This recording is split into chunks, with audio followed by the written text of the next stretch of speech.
अब ये जो सॉल्यूशन है ये बन गया ZnSO4 और ZnSO4 बनते ही ये जो बीकर में सॉल्यूशन का कलर ग्रीनिश था ये हो जाएगा कलरलेस। तो व्हाट डिड यू ऑब्जर्व?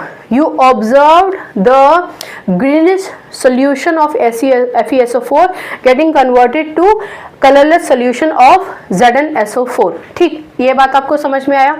और आपको ये भी समझ में आ गया होगा कि क्योंकि H2SO4 एक्वस था, उसमें आयरन मिलाया तो आयरन सल्फेट भी एक्वस हो गया, इसलिए हमने एक्वस शब्द इस्तेमाल किया। उस आयरन सल्फेट एक्वस जो सोल्यूशन था, जो H2SO4 के एक्वस बनने की वजह से एक्वस हो गया था, जब उसमें हमने जिंक डाला तो क्योंकि वो भी इस सोल्यूशन में ही मिलकर ZnSO4 बनाया है, इसलिए वो भी एक्वस हो गया है। ठीक है ना। तो ये जो एक्सप्लेनेशन मैंने आपको नीचे दिया ना कि इनिशियली कैसे FeSO4 बना, फिर कैसे, ये सब एक्सप्लेनेशन देने की ज़रूरत नहीं है। सिर्फ आपको ये लिख कर आने हैं, इनके नाम लिख कर आने हैं और ये ग्रीनिश सोल्यूशन और कलरलेस सोल्यूशन लिख कर आना है। सोल्यूशन क्यों? क्योंकि H2SO4 में डिजॉल्व होने की वजह से बना था, एक सोल्यूशन फॉर्म में आया है, इसलिए आप सोल्यूशन शब्द का इस्तेमाल करेंगे।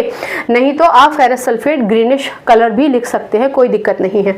ये जो स्टेट्स हैं, इन स्टेट्स को अगर आप नहीं भी लिखेंगे सॉलिड एक्वस तो आपके नंबर नहीं कटेंगे। हालांकि क्वेश्चंस में स्टेट्स पूछे भी नहीं जाते हैं, ये नहीं पूछा जाता कि एक्वस बना है या सॉलिड है या गैस है, क्या है, लेकिन आपकी समझ होनी चाहिए कि ये क्या है। ठीक है ना। अगर पूछ ही लिया जाए, बाई चांस पूछ लिया जाए, तो आप समझ पाएँ कि एक्वस का क्या मतलब है और लिक्विड का क्या मतलब है, सॉलिड क्या है और गैस क्या है। ठीक है ना, इसलिए आपको मैंने ये बता दिया है। तो पहले स्टेप में रिएक्टेंट लिखिए, आयंस फॉर्म में तोड़िए, प्रोडक्ट बनाइए, फिर बैलेंस कीजिए, फिर नामकरण कीजिए। और याद रखिए कि अगर ऑब्जर्व लिखा है तो आपको लिखना पड़ेगा ग्रीनिश और यहाँ लिखना पड़ेगा कलरलेस। अगर आप एक कंक्लूडिंग स्टेटमेंट नहीं भी देते हैं ना बाई चांस समय के अभाव में, तभी भी अगर आपने इसके नीचे इसका नाम लिखकर ग्रीनिश सोल्यूशन और यहाँ पर इसका नाम लिख के कलरलेस लिख दिया ना, तभी भी आपको नंबर मिलेंगे ही मिलेंगे, पक्की बात है।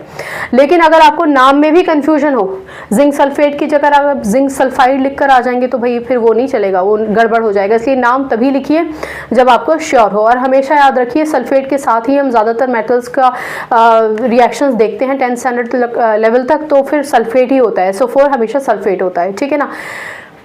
ये जो पूरा लेक्चर है इसको शॉर्ट्स के फॉर्म में डाल दिया जाता है, डिस्क्रिप्शन में इस पूरे वीडियो का लिंक भी डाल दिया जाता है। आप अगर शॉर्ट्स देख रहे हैं तो आप लिंक पे क्लिक करके पूरा वीडियो देख सकते हैं। मेटल्स नॉन मेटल्स की पूरी प्लेलिस्ट बनी हुई है, आप चाहेंगे तो वो देखकर अपना सारा कॉन्सेप्ट या फिर जो भी कन्फ्यूजन है मेटल्स नॉन मेटल्स तक क्लैरिफाई कर सकते हैं। पर उसके बावजूद भी अगर आपको कोई कन्फ्यूजन है या फिर आप कोई लेक्चर पुराना नहीं देख पाए और नए सिरे से उसको समझना चाहते हैं, या